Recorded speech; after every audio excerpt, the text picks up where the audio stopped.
So this is the newest area, which is Josh's creation. There's a garden down South Devon called the Wild Side, which is a gentleman with a digger just dug an amazing garden.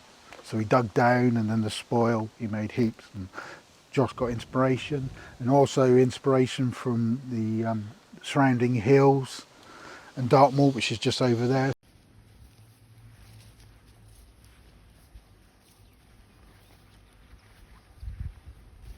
So basically this is going to be a highly ornamental. So basically when I said about people coming in the journey, they're going to go and park where you park, they're going to walk through here, get immersed, there'll be a little pond in the middle, and they'll be immersed, and then they'll go on the journey, and this is the start of the journey.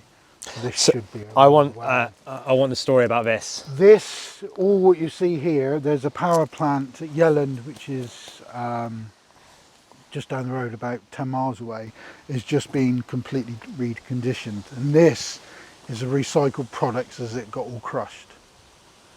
So we've used a completely recycled product, a waste product, to make this. This is about, I don't know, about that thick all over. There's soil, and then that, and then we plant straight into this gravel.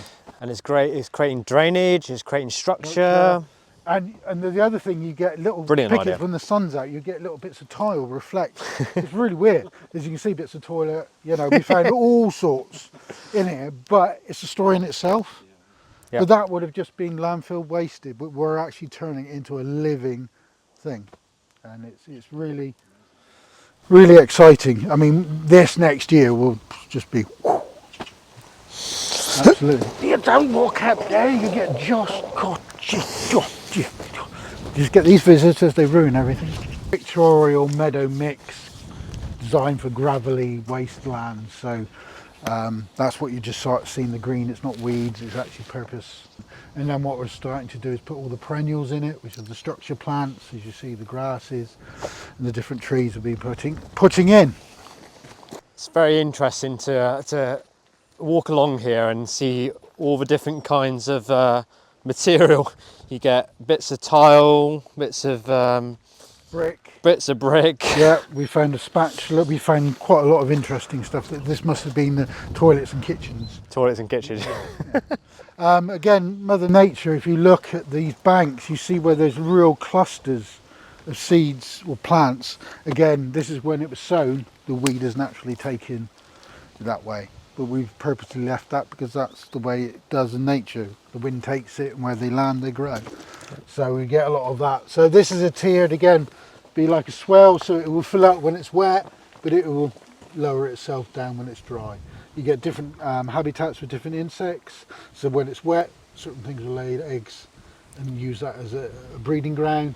And when it dries down and cracks up in the summer, well, when the summer is, then different insects will lay eggs in the cracks, knowing that it will fill up with water because they know the residue. It's really clever. They know that's going to fill up with water, so they'll lay the eggs.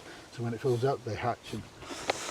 And this is when I look at this and the way you're thinking of it, You're thinking of, right, so what would nature do? Not, I want nature to do this. Yes. You're thinking nature first, and then human second. Yep. But what that will bring in more predators again. It would bring in more insects again, which are pollinators. You know, people forget, you know, they think bees are the biggest pollinators. Beetles. You know, so many beetles need water and things like that, and they are such good pollinators. So you can see the Dartmoor in the background there. So, you know, you can see the undulations of the mounds are to mimic the landscape as you walk through. That's what the design was for.